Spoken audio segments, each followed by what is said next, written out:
So we have Greg, who's an auto mechanic that's 32 years old, presenting himself at this specialty health clinic. He's high risk for sexual behavior, may have contracted HIV. He's been detached from pastimes, things that he once found appealing or attractive. He's no longer interested. And he wants the specialist to call his partner and pretend that they are their partner's doctor. So the instructions were to identify barriers to Greg's coping and correlate it to the transactional theory of stress and coping. Well, the transactional theory of stress and coping, it lets us know that stress results or transacts from a person and their complex or their environment. So just knowing that information, I'm gathering that Greg environment and his situation is causing him stress. He's stressed, and the value that he's assigned to the stress determines how he's able to cope. Um, you're detached. You no longer want to do things that you're interested in doing. Also, this transactional theory of stress and coping talks about our capacities, our skills, and our abilities, our resources, our norms, and how we appraise that stress. We appraise it into primary, secondary, or reappraisal. So what that typically means is we see primary stress is does a threat exist? A threat does exist. The threat is that he feels he may have contracted HIV. That's a threat. Okay?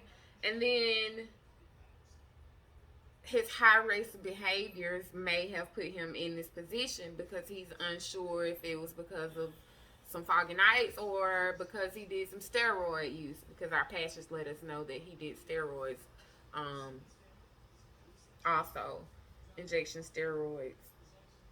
And so within secondary um, appraisal, individuals pretty much take inventory of the resources for that threat.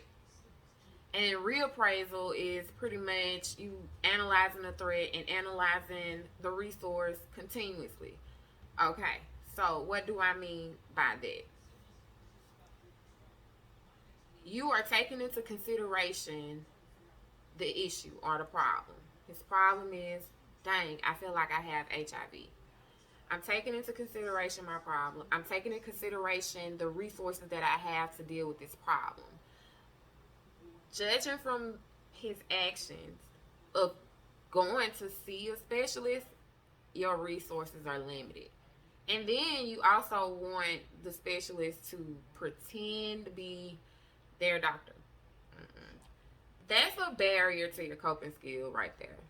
Well, for me, as a professional, I'm just not gonna do that. As a professional, I definitely have to let him know, hey, let's talk about it. HIV is a commonly misunderstood illness.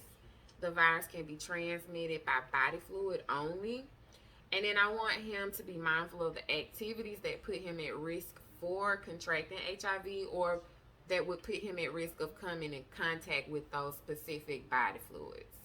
I'd also inform him about partner services. Partner services is a resource that individuals can use at their local health, county health department, excuse me. You can contact your county health department, let them know that you have been in contact with HIV. But first things first, let me back all the way up. I gotta let Greg know, in order for you to know if you have HIV for sure, we need to get tested.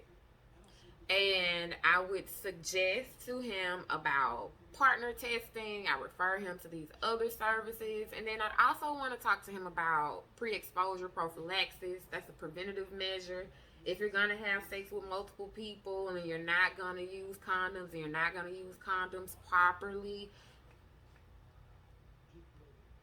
take care of yourself. Do what you got to do. get PrEP. Take PrEP. It's a pill that could help prevent HIV from manifesting in the body. And I also feel like that's his main source of stress because you just don't know. You could get rid of that stress if you just went ahead and took a test. Some additional questions that I would have for Greg are, um, do you use any other drugs? Because if you're using drugs are lowering your inhibition, and it's probably playing a factor in why you're doing some of these risky activities. So I want to know, are you using drugs? Because I want to help you with that. Also, I want to refer you to a service, maybe in-house or outside of the community center that I'm servicing. And I also want to know, well, when was your last time you've been screened for STIs? And my last would be, do I have consent to share your info with the health department, because he wanted to take advantage of the partners. Well, I would want them to take advantage of the partner service for letting their partner know that they've been in contact with some type of infection. That's only after being tested and confirming that. And most health departments, that's a requirement. So they require that you disclose who you've been in contact with, whether it was sexually, whether it was using drugs. They want to know. So I know I've kind of gone over my time, but that's how I'd apply the transactional theory of stress in Greg's situation.